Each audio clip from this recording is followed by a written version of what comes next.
A warm welcome to all of you to CII Infrastructure Management Conference 2024. Mr. Rajesh Pandit, Managing Director, Global Workplace Solutions, India and Property Management, India, Southeast Asia, Middle East and Africa, CBRE. Ms. Rachna Jindal, Director and Head of CII Delhi State, industry delegates, friends from media, ladies and gentlemen. Very good morning to all of you present here today. On behalf of CII, it is my pleasure to welcome you all to the 13th edition of the CII Infrastructure Management Conference 2024.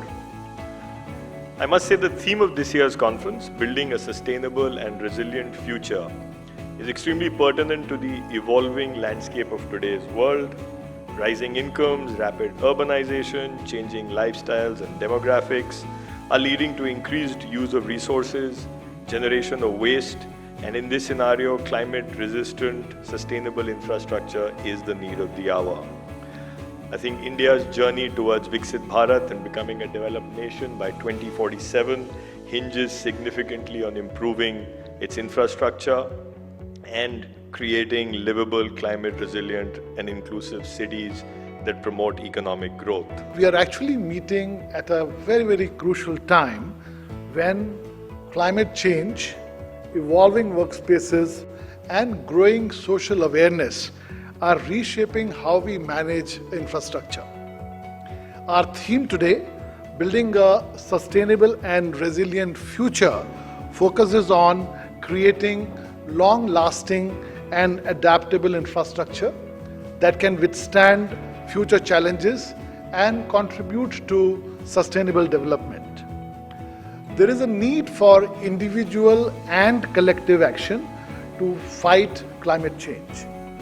We need to work on reducing greenhouse gas emissions, promoting renewable energy, and implementing sustainable practices, both in industries and agriculture. How are you navigating the current economic climate, and how do you see its impact on real estate? And if you think that you can help the audience listen to some of your thoughts on what are the challenges, what are the opportunities that you foresee in the coming years.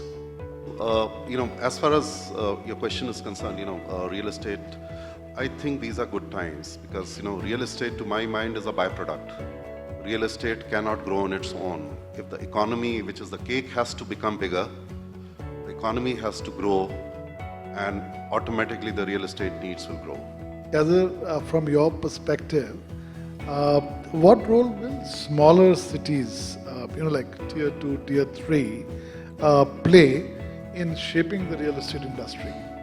The simple answer is the smaller cities will not remain small. They will become big cities. And particularly if you look at it through the lens of how we are foreseeing urbanization, these smaller cities and the tier 2 and the tier 3 cities will most likely be the new growth corridors, particularly for the Indian real estate industry. If you really look at the industrial corridor or the smart city, there are a huge amount of small cities like Indore or like Jaipur, Coimbatore and Kochi. They have become an economic hub of itself. The question to you obviously is around how do you see Smart FM? What is it Smart FM for you? How do you see differences from your tenure in the UK, Europe, APAC? I know each country is very, very different. But what according to you is Smart FM? Thanks, Ashish. Delighted to be here as well. I said to Rajesh and Ashish, I'm going to come to India for a week, my first time in the country. And both of them said, there's no such thing as a free lunch. We're going to get you working, we're going to get you on a panel. And then Ashish starts with the hardest question of the whole debate, which is, what is Smart FM? How do you define it?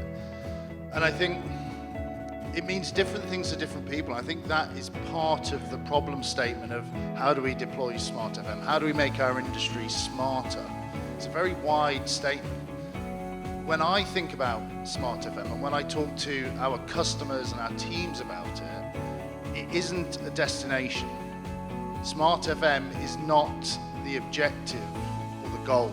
And the number of times clients asked us to come in and talk about Smart FM, tell us how Smart FM can help us. I think we're asking the wrong question. We should start with what are our goals, what are our objectives, and we should see Smart FM as an enabler to deliver those objectives. And I don't just mean FM objectives, and I don't just mean real estate objectives. What are the enterprise objectives of the customers and the companies we represent?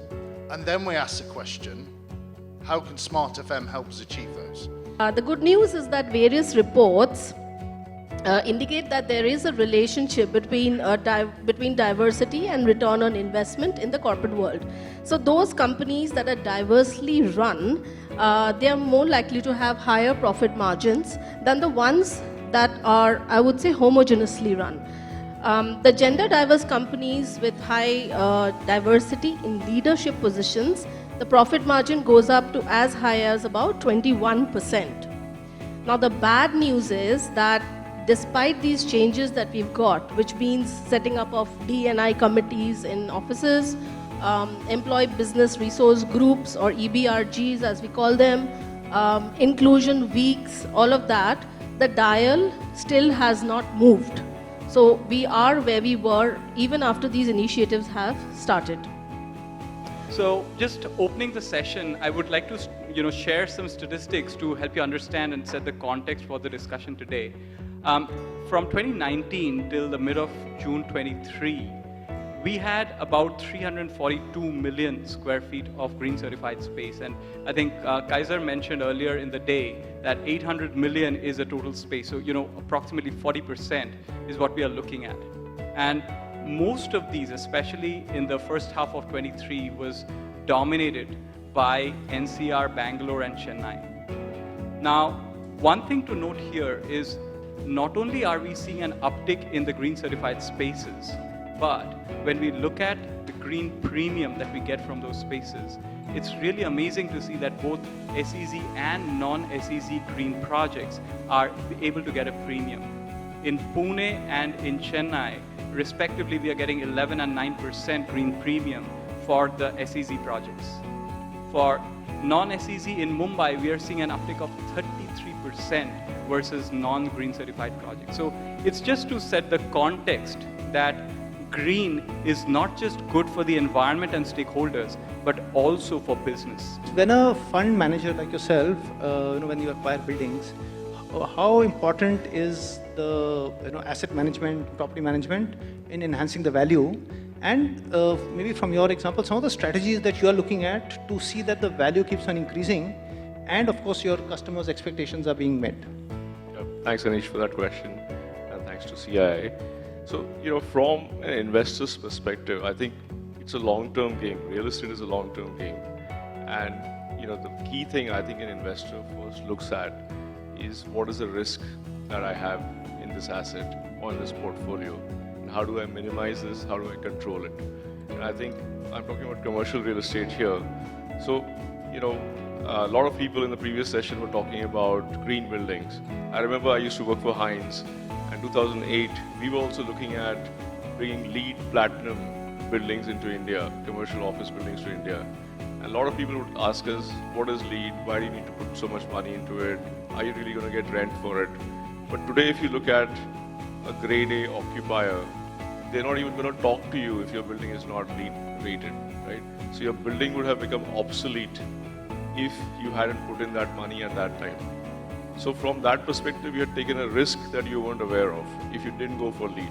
So the same logic applies today from a property management perspective that, if your building is going to be stranded in the future, what I mean by stranded is the world is moving towards reduction of carbon footprint, right? And there's something called CREM pathways, which you might have heard of in terms of reducing our carbon footprint for commercial office buildings. Now, if your building or your portfolio is not ready to stay on that pathway, you will have a building that is stranded. You'll have a building that is eroding value for an investor. That's a risk.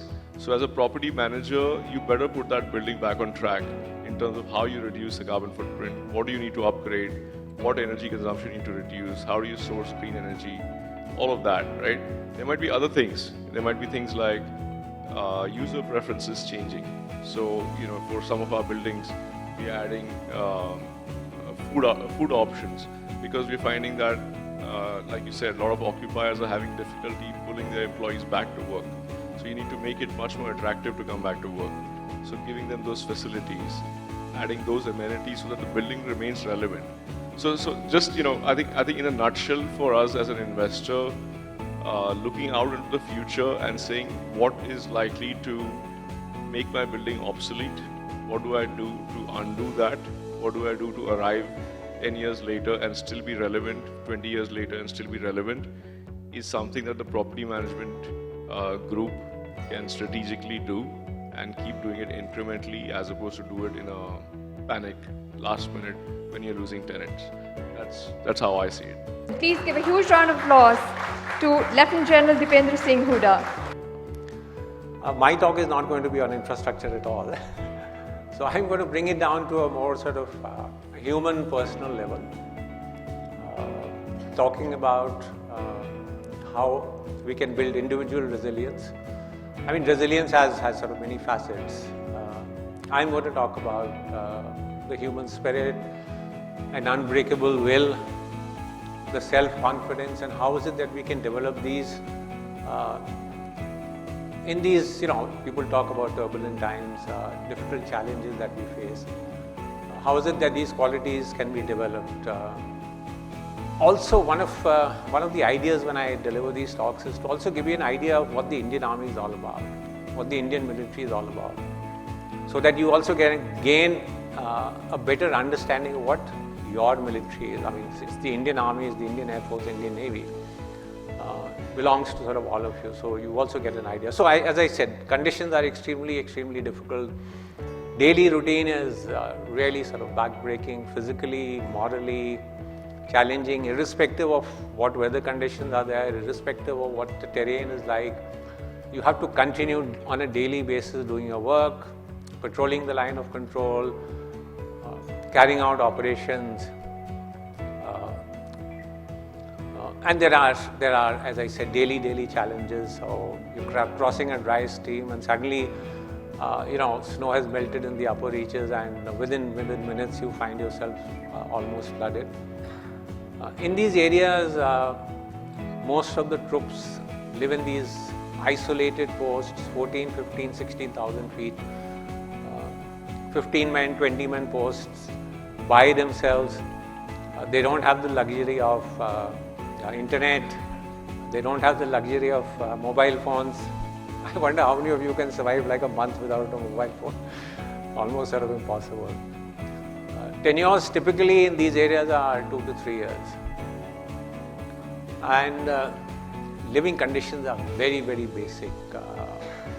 I mean, the kind of areas where these posts are created, maybe one shelter, which is prefabricated, and everything else is take the local conditions, local stones, try and build sort of whatever you can in those areas. I don't know if you all can come up with some solutions for places like this, but really the living conditions are very, very basic. As you move into areas like Siachen, I mean, frankly, just looking like a picture out of National Geographic, it's possibly the most deadly place in the world. So temperatures here go down to -60 in winters, 60 feet of snowfall. Oxygen levels are about 50% of what we are breathing here in ITC Maurya. And here obviously you cannot construct anything. So most people live in tents. And even tents become a luxury sometimes. This is the highest military deployment in the world, more than 21,000 feet. And here people, a lot of soldiers actually stay like this. They dig into the snow and you create these conditions.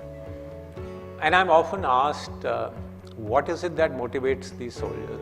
How is it that they're able to survive, not only survive and operate in these conditions, but do it with high morale, great motivation, and continue to do their job. So what is it that drives them? And there are many factors: physical conditioning, mental conditioning, very good leadership, which provides direction to these soldiers. And you might say, look, the army is a completely sort of different organization. I mean, what does it have to do with all of us who are working in the civilian commercial space? And I ask you, don't you at times yourself feel, is there a purpose to what I'm doing? Don't you feel, what should I do with my life? Viktor Frankl was a Holocaust survivor in the Second World War, and he wrote a book, Man in Search of Meaning. And he writes what man actually needs is not a tensionless state, but rather the striving and struggling for some goal which is worthy of him. And I think that is what, when we talk about a sense of purpose, that is what I think all of us should be looking at. If I can find that goal which is worthy of me, if I can find this very strong sense of purpose, it really builds up your mental resilience, really builds up your self-esteem, really builds up your self-confidence. So my first learning is, if we can find a strong sense of purpose within ourselves, that itself goes into making individuals more resilient. So I know it's difficult to predict with any accuracy this is what is going to happen, but certainly we can peer a little into the future and prepare for various options. We can prepare for various contingencies that could come about. And that is something that the military does well. You will find annual exercise at every level. You will find massive investment in training. You will find annual war games that are being held. And these are all being done so that you looking at different options, different contingencies, what could happen, so that if such a situation does arise, then you are not completely surprised. So think ahead, prepare yourself. You get that moment for which you are ready. It's right down your alley. It suits your character, it suits your temperament, and you have prepared for it. And you can turn that moment into what Churchill calls the finest hour. Or you can lose that opportunity because you were not prepared for it.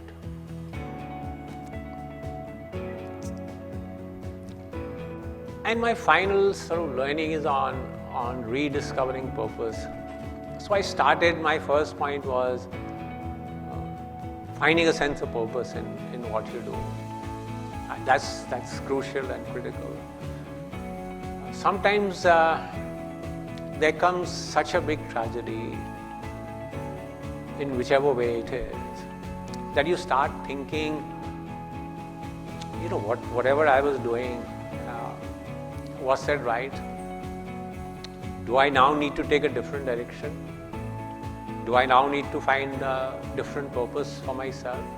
And as I said, this happens when there is a deep personal loss, there is some big tragedy that has occurred, which sort of upsets whatever you have been doing. And for people like that, rediscovering purpose is a rejuvenation of self. I would request Mr. Gurjot Bhatia, Managing Director, Head Asia Pacific Project Management CBRE, to please come up on stage and present General Huda with a memento. We are very, very grateful to sir for coming here and giving us this very motivational speech. We've all understood a lot about the Army, and we've also understood a lot about having the right mindset for winning, despite all the setbacks that come. Thank you so much.